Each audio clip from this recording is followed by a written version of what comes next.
Hello hi అండి, ఎలా ఉన్నారు? బాగున్నారా? Welcome to our channel. ఈరోజు మన ఇంట్లో స్పెషల్ ఏంటో చూసేయండి. ఈ చేప అనమాట. ఈ చేప ఏంటో తెలుసా మీకు? పులస అంటారు, మన ఇంటి దగ్గర ఇలస అంటారు. ఓకేనా? పులస చేప, ఇలస చేప అంటారు. ఇక్కడ దీని పేరు వచ్చేసి సుగూర్ అంటారు అనమాట. ఓకేనా? సుగూర్ అంటారు. చూసేయండి, దీన్ని నేను బాగా క్లీన్ చేసుకున్నాను. ఇంకా ఇలా పొట్ట భాగం మెడపై నుంచి చూసేయండి, తల భాగం నుంచి ఇలా కనిపిస్తుందా? తల భాగం నుంచి ఇలా కట్ చేసుకొని లోపల ఉండేదంతా తీసేసి క్లీన్ చేసుకోవాలన్నమాట. మొత్తం క్లీన్ చేసి పెట్టుకున్నాను. ఇవన్నీ ఈరోజు ఎన్ని చేపలు అంటే 1 2 3 4 5 6 7 8 9 10 చేపలు అండి. ఈరోజు నేను 10 చేపలు మా మేడం వాళ్ళ చెల్లెలకి, మాకు, ఇంకా వేరే వాళ్ళకి కూడా ఇచ్చి పంపిస్తున్నాను. మా మేడం వాళ్ళ ఫ్రెండ్ వాళ్ళ నాన్నకి ఇష్టమని ఇది కూడా ఈరోజు వాళ్ళకి కూడా ఇచ్చి పంపిస్తున్నాను అనమాట. దాంట్లో కాంబినేషన్ ఏం చేస్తున్నాను అంటే వైట్ రైస్ అనమాట. ఆకుకూర రైస్ అయితే చేయలేదు ఈరోజు. ఓకేనా? దానికి కావాల్సిన పదార్థాలు ఏంటంటే చూసేయండి. ఎర్రగడ్డలు దండిగా పడతాయండి.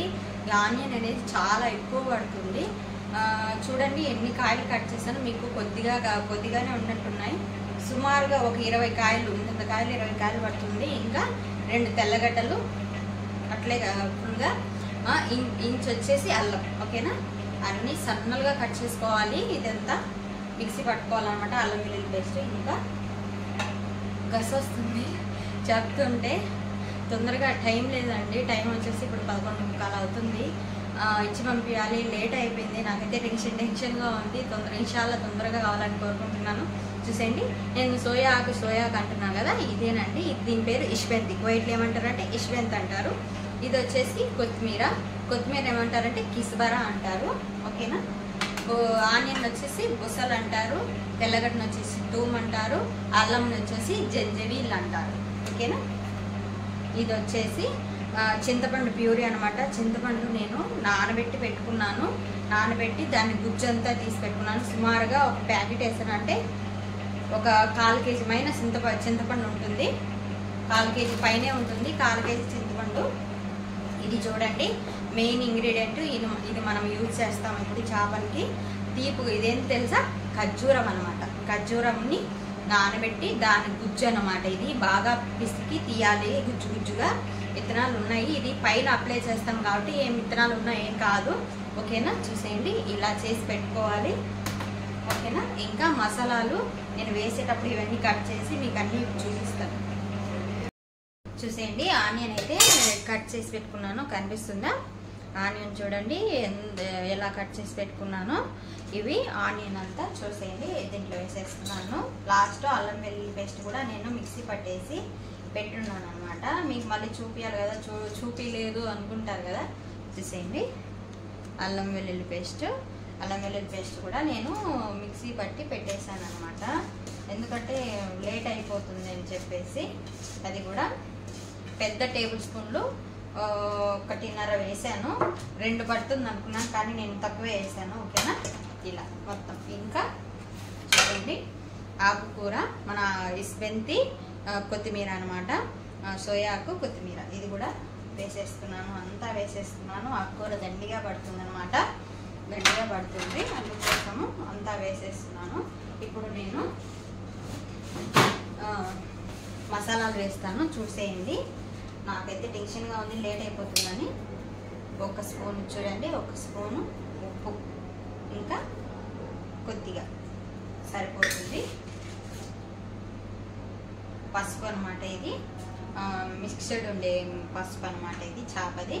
ఇది కూడా అందాజుగా ఒక 2 టేబుల్ స్పూన్లు అనుకోండి వేసాను. ఇంకా లెమన్ పొడి అండి, మెయిన్ ఇంగ్రీడియంట్ లెమన్ పొడి. చూసేయండి, ఒక ఫుల్ స్పూన్ వేసాను. ఇంకా కొద్దిగా వేసాను. ఎందుకంటే మనం ఇది చేపను కాల్చుకుంటున్నాం కదా, అందుకోసము. ఓవెన్లో కాలుస్తున్నాము. మామూలుగా అయితే తన్నూరు ఉండేది. తన్నూరు అనేది తీసేశారనమాట. ఫస్ట్ నేను వచ్చినప్పుడు కువైట్కి కొత్తలో ఉండింది, కానీ మళ్ళీ తీసేశారు. ఇప్పుడు ఓవెన్లో కాలుస్తున్నాము. ఒక జీలకర్ర పొడి 1 టేబుల్ స్పూను, ఇంకా హాఫ్ జీలకర్ర పొడి కూడా వేసాను. ఇప్పుడు ధనియాల పొడి కూడా మిక్స్డ్ అనమాట. ఇది కూడా 2 వేస్తున్నాను. చూడండి, అన్నీ ఎక్కువ క్వాంటిటీ వేస్తున్నాను ఈరోజు, మీరు గమనించినట్టయితే. ఇంకా చూడండి, మిరియాల పొడి కూడా 2 వేసాను, 2 టేబుల్ స్పూన్లు వేసాను, ఎక్కువ వేసాను. ఇదంతా బాగా కలుపుకోవాలి. ఇప్పుడు మనము అంతా మిక్స్ అయ్యేలాగా కలుపుకోవాలన్నమాట. చూసేయండి, ఇది చిన్నగా ఉంది, అందుకే దీంట్లో వేసుకుంటున్నాను మిక్స్ చేయడానికి. నాకు వీలుగా మిక్స్ చేసి మళ్ళీ దీంట్లోకి మార్చుకున్నాను. చూసేయండి, మొత్తం ఇలా కలుపుకోవాలి. మొత్తం మిక్స్ చేసుకోవాలండి బాగా. ఈ మసాలాలంతా ఈ ఆనియన్స్ పట్టాలన్నమాట.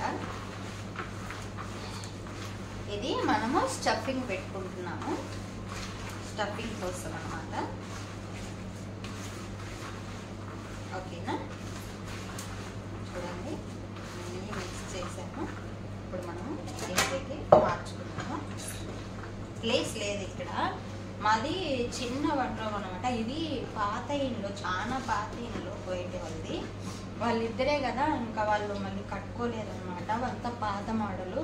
మీరు అనుకోవచ్చు ఇది కోయిట్ ఇల్లా లేకంటే ఏంటంటే కోయిట్ ఇల్లేనండి. ఏంటంటే వీళ్ళిద్దరే ఉండేది, అది కాక పాత ఇల్లేది. వాళ్ళు మళ్ళా ఇది చేయలేదన్నమాట. ఇప్పుడు మనము చేపను స్టఫ్ ఎలా పెట్టుకుంటాము, ఎలా అప్లై చేస్తానో చూపిస్తాను. చూసేయండి, ఫస్ట్ అయితే మనం చేప క్లీన్ చేసి పెట్టుకున్నాం కదా. ఇప్పుడు అన్నీ ఇలా సైడ్కి పెట్టుకొని ఫస్ట్ ఏం చేయాలంటే, ఇది వచ్చేసి మన చింతపండు ప్యూరీ అనమాట. చింతపండుది ప్యూరీ. ఇది నేను మొత్తం పొట్టలో అంతా అప్లై చేస్తున్నాను. దీనికి లిమిట్ ఏం లేదండి, ఇలా అంతా స్ప్రెడ్ అయ్యేలాగా కలిపి ఇలా పక్కన పెట్టేస్తున్నాను. ముందు చింతపండు అనేది అన్నిటికీ అప్లై చేస్తాము. ఓకేనా, ఇలా మొత్తము పెట్టేయాలి. ఈ చేప చాలా టేస్టీగా ఉంటుందండి. నేను ఇలా స్టఫింగ్ పెట్టి మళ్ళీ తర్వాత కాల్చిన తర్వాత మీకు చూపిస్తాను. ఎందుకంటే నాకు టైం లేదని కాదు, వేరే పని ఉంది. కోయిట్ వాళ్ళు పిలుస్తున్నారు. ఈరోజు జుమ్మా కదా, జుమ్మా రోజు వర్క్ అనేది నాకు ఎక్కువ ఉంటుందన్నమాట. చాలా అసలు వీడియో తీయడానికి కూడా చాలా వరకు నేను వీడియో తీయను జుమ్మా రోజు. కాకపోతే ఇది కొత్తగా ఫస్ట్ టైం పెడుతున్నాను ఈ రెసిపీ మన ఛానల్లో. అందుకోసము నేను రిస్క్ తీసుకొని తీస్తున్నాను. ఏమైనా మిస్టేక్స్ ఉంటే సారీ అండి. మళ్ళీ కూడా అప్లోడ్ చేస్తాను ఈ వీడియో అనేది. నేను మీ క్లారిటీ కూడా చెప్తాను అనమాట. ఓకేనా, మొత్తం చూసేయండి. మొత్తం ఇలా అప్లై చేసుకోవాలి మన చింతపండు రసంని, గుజ్జుని అనమాట. నేను కరెక్ట్గా సరిపోయిందండి, కొద్ది కూడా మిగలేదు అస్సలు. కొద్దిగా అంతా పెట్టేసాను. చూసేయండి, అస్సలు అంతా సరిపోయిందనమాట. ఆడికి కరెక్ట్గా చెప్పాను కదా, సుమారుగా ఒక 1/4 కేజీ పడుతుందనమాట. నేను పైన ఇలా కూడా స్ప్రే అంతా వేసేస్తున్నాను. ఎందుకంటే మనకు ఆ చేప నీచు వాసన అనేది వెళ్ళిపోవాలన్నమాట. ఇప్పుడు మనం స్టఫింగ్ పెట్టుకుందాము. సేమ్లీ, ఇది మనం కలిపి పెట్టుకున్న స్టఫింగ్. ఇప్పుడు మనం స్టఫింగ్ పెడుతున్నాము. బిస్మిల్లా. మొత్తం పొట్టలో అంతా ఎంతైతే పడుతుందో అంత స్టఫింగ్ అనేది పెట్టుకోవాలి. చూసేయండి, నేనంతా పెట్టేస్తున్నాను. ఇదంతా పెట్టేసి తర్వాత ఒక నిమిషము, నేను ఆలివ్ ఆయిల్ వేయడం మర్చిపోయాను అనమాట. కొద్దిగా వేస్తున్నాను ఆలివ్ ఆయిల్ అనేది. అసలు ఏందబ్బా మర్చిపోయాను నేను అనుకుంటున్నాను. కొద్దిగా అయితే వేసేసాను, అంతేనండి. Olive oil. ఇది చేప గుడ్డుండే చేప అయితే మనకు దాంట్లో చేపలోనే ఆయిల్ ఉంటుంది, కొవ్వు ఉంటుంది కదా, చాలా టేస్టీగా ఉంటుంది అనమాట. కాకపోతే ఈ చేపలో ఇప్పుడు గుడ్డు లేదు కాబట్టి నేను కొద్దిగా ఆయిల్ అనేది యాడ్ చేస్తున్నాను. చేపలో గుడ్డు ఉంటే నేను ఆయిల్ యాడ్ చేయనండి, ఎందుకంటే దాంట్లో కొవ్వు ఉంటుంది చేపలో, సరిపోతుంది అనమాట. మనం కాల్చేటప్పుడు ఆ కొవ్వు అనేది అంతా వచ్చేస్తుంది. ఇప్పుడు నేను దీంతో కూడా కొద్దిగా వేసాను. ఇప్పుడు మిగతాది కూడా పెట్టేస్తున్నాను. లేట్ అయిపోయింది అనమాట. ఇంకా ఇది 1 గంట తన్నూరులో కాలాలి చేప అనేది. చూసేయండి, మొత్తం ఇలా పెట్టుకోవాలి. ఎంత దండిగా పడుతుందండి చేప, ఎందుకంటే ఇది ఒక్కొక్క చేప కేజీ ఉందన్నమాట. మీకు చిన్నగా కనిపిస్తుంది కదా, లేదండి ఒక చేప కేజీ ఉందన్నమాట. ఒక కేజీ చేప అనమాట. ఇదే ఒక్కొక్కరు రెండు చేపలు ఒక్కొక్కరు తింటారు, ఒకరు 2 తింటారు, 1 తింటారు అలాగనమాట. ఎక్కువ లైక్ చేస్తారు. చాలా అంటే ముళ్ళు ఉంటుందండి ఈ చేప, చాలా ముళ్ళు ఉంటుంది. చిన్నపిల్లలు అయితే తినలేరు, పెద్దవాళ్ళు అయితే తింటారు, ఎందుకంటే ఈ చేప ముళ్ళు ఎక్కువ. మీరేంటి గ్లౌజులు వేసుకోకుండా పెడుతున్నారా అని అనుకోవచ్చు. మన ఇంట్లో మనం గ్లౌజులు వేసుకొని చేసుకోం కదండి. కొందరు ఇష్టపడరు అనమాట, ఎవరు క్లాస్గా ఫీల్ అవుతారు చూడు, వాళ్ళు ఇష్టపడరు అనమాట. మనం నీట్గానే ఉంటాం కాబట్టి వీళ్ళకు ఏమన్నారు. కొందరు అయితే అబ్జెక్షన్ చేస్తారు, గ్లౌజులు తప్పకుండా వేసుకోవాలంటారు పని మనుషుల్ని. మా ఇంట్లో అయితే లేదండి, మేమెంతో వాళ్ళే అంతే, మమ్మల్ని ఒకలాగానే చూస్తారు. మేము తినే ప్లేట్లలో కొందరు కువైట్ వాళ్ళు ఏంటంటే వాళ్ళు తినే ప్లేట్లలో కూడా తిననివ్వరు అనమాట, పక్కన ఇస్తారు ప్లేట్స్. మా ఇంట్లో అయితే అలా కాదండి, ఫస్ట్ మేము తిని తర్వాత వాళ్ళకి పెడతామన్నమాట, అలా అనమాట. చూసేయండి, మొత్తం స్టఫింగ్ అయితే పెట్టేశాను, సూపర్. ఇప్పుడు ఇంకా అయిపోలేదు, ఇప్పుడు పైన మనము ఇంకొకటి యాడ్ చేయలేదు కదా, చూపిస్తాను అది కూడా. మొత్తం అయితే స్టఫింగ్ పెట్టేసాము. ఆడికి ఏం వేసాము, లోపల అయితే చింతపండు పెట్టేసాము. ఫస్ట్ చింతపండు గుజ్జును అప్లై చేసాము పూర్తిగా లోపల, తర్వాత స్టఫింగ్ పెట్టాము కదా. ఇప్పుడు ఇది మెయిన్, ఇది ఎందుకు పైన అప్లై చేస్తామంటే నీచుపోతుంది, చేప అనేది మాడదు, చాలా టేస్టీగా కూడా వస్తుంది అన్నమాట, అతుక్కోకుండా బాగా కాలుతుంది. చూసేయండి, చూడు, ఇది ఇలా పైన కోటింగ్ లాగా మనము అప్లై చేయాలి, కోటింగ్ లాగా అప్లై చేయాలన్నమాట ఈ ఖర్జూరం అనేది. అప్పుడే మనకు చేప బాగా నీచు అనేది, ఈ తీపి అనేది చంపేస్తుంది నీచును అనేది, చాలా బాగుంటుంది. చేప కూడా బాగా కాలుతుంది అన్నమాట, మాడిపోకుండా బాగా మంచి కలర్ టెక్స్చర్ వస్తుంది అన్నమాట. చూసేయండి, ఇలా మొత్తం ఇలా అప్లై చేయాలి. దీన్ని అప్లై చేసిన తర్వాత అన్నీ మీకు చూపిస్తాను ఒకసారి ఎలా ఉంది చేప అనేది, ఫోటో కూడా తీస్తాను.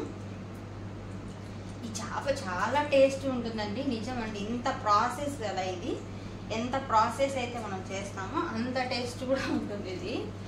చాలామంది కువైట్ వాళ్ళు ఇంట్లో చేసుకోరు ఇది, ఎందుకంటే చాలా టైము, వాసన అనేది, చేపల వాసన కొందరు లైక్ చేయరు. ఇప్పుడుండే పిల్లోళ్ళు, పాతకాలం వాళ్ళు, పెద్దవాళ్ళు అయితే బాగా లైక్ చేస్తారు. చాలా వరకు ఇది చేయడం కూడా చేత కాదనమాట, బయట కొనుక్కొని తింటూ ఉంటారు. మీరు గమనించారా, షూ కూడా కడుపులో స్టఫింగ్ పెట్టేది కూడా నేను కరెక్ట్గా కొద్ది కూడా మిగలేదండి, కరెక్ట్గా సరిపడమైనే చేశాను అనమాట, సరిపడమైనే చేశాను. చూసేయండి, ఇలా పెట్టేస్తున్నాను. ఇప్పుడు మన ప్రాసెస్ అయితే స్టఫింగ్ అంతా అయిపోయింది. ఒక నిమిషం మీకు చేయి కడుక్కొని చూపిస్తాను. చూసేయండి, చాలా బరువు ఉంది. స్టఫింగ్ చేసినాక ఎలా ఉందో, మొత్తం స్టఫింగ్ అయితే అయిపోయింది. నాకైతే చాలా హ్యాపీ. నాకు వంట చేయడం అంటే చాలా ఇష్టం అండి. నాకు ఇలా కొత్త కొత్త వెరైటీలు చేయడం అన్నా, వంట చేసి పెట్టడం అన్నా, ఎవరికైనా అన్నం పెట్టాలంటే చాలా ఇష్టం నాకు. కానీ దేవుడు నాకు ఇన్షాల్లా ఇంకా 10 మందికి పెట్టేంత శక్తి నాకు ఇవ్వాలని మనస్ఫూర్తిగా కోరుకుంటున్నాను అండి. ఇన్షాల్లా మీరు కూడా దువా చేయండి, నేను ఇంకా 10 మందికి పెట్టాలని, ఓకేనా. చూసేయండి, నాకు ఇష్టం అండి ఎవరికైనా చేసి నేనైతే ఎవరికి డబ్బు ఇవ్వను, వస్తువులు ఇవ్వను, అన్నం అయితే పెడతాను. ఇది మటుకు నిజం అండి. నేనైతే డబ్బు దానం చేయను, ఏవి ఇవ్వను అనమాట. ఒక అన్నం అయితే ఎవరికైనా లేదనుకన్నా కడుపు నిండా పెడతానండి. అది అలా పెట్టడం అంటే నాకు అప్పుడే నాకు తృప్తిగా ఉంటుంది. చేసి పెట్టడం అంటే, ఇంకా నా చేతుల మీద పెట్టడం అంటే ఇంకా చాలా ఇష్టం అనమాట నాకు. అది ఎందుకో నాకు అలా నాకు మనస్ఫూర్తిగా అనిపిస్తుంది అనమాట. ఓకేనా, మన స్టఫింగ్ అయితే అయిపోయింది, ఇంకా పని అవ్వలేదండి. ఇప్పుడు దీన్ని తన్నూరులో పెడదాము. తన్నూరులో పెట్టేటప్పుడు నేను చూపిస్తాను. ఇంకా చాలా రకాల వంటలు చేయాలి, వైట్ రైస్ చేయాలి, పప్పు చేయాలి, ఎక్కడ పని అక్కడ ఉందన్నమాట. ఓకేనా, తన్నూరులో పెట్టినప్పుడు మీకు చూపిస్తాను. చూసేయండి, ఇప్పుడైతే ఫిరెన్లో పెట్టేస్తున్నాను. ఇది వచ్చేసి గ్యాస్ అనమాట, ఓవెన్, గ్యాస్ ఓవెన్ ఫిరెన్ అంటారు అరబీలో. ఓవెన్ చాలా పాతదండి ఈ ఓవెన్. ఓన్లీ చేపలు కాల్చేదానికే మాత్రమే మేము యూజ్ చేస్తాము ఈ దీన్ని. లేదంటే వేరే ఏం చేసినా కూడా స్మెల్ వస్తుంది. ఓన్లీ చేపల కోసం మాత్రమే. చూసేయండి, పెట్టేసి మా డాడీ పెట్టాడు, అంతా మంట పెట్టి. చాలా పాతదండి, ఇంకా వీళ్ళు కొనలేదు కొత్తది. వాళ్ళకి ఇబ్బంది లేనప్పుడు మనకేంటి చెప్పండి. ఓకేనా, అది చూసేయండి, అలా పెట్టేసి క్లోజ్ చేసేస్తామన్నమాట.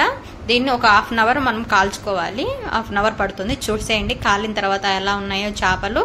చేప అయితే కాలిపోయింది. పైన అయితే మనం పొట్టు తీయలేదు, మీరు గమనించినట్టయితే పొట్టు తీయలేదు కదా. మనం ఇట్లా ఓపెన్ చేసి తినేయడమే అనమాట. ఇంకా లోపల ఉండేది మీట్ అంతా, దాన్ని చేప మాంసము. చూడండి, నేను ఓపెన్ చేస్తున్నాను, పొగలు వస్తుంది చూడండి. మొత్తం బాగా కుక్ అయిపోయింది అనమాట. చాలా బాగా కాలిపోయింది చేప. అసలు నాకు నోట్లో నీళ్లు ఊరుతున్నాయి, కాలిపోతుంది. ఓకేనా, ఇంకా నేను పార్సల్ పెట్టి పంపించాలి. ఓకే అండి, థ్యాంక్ యూ ఫర్ వాచింగ్.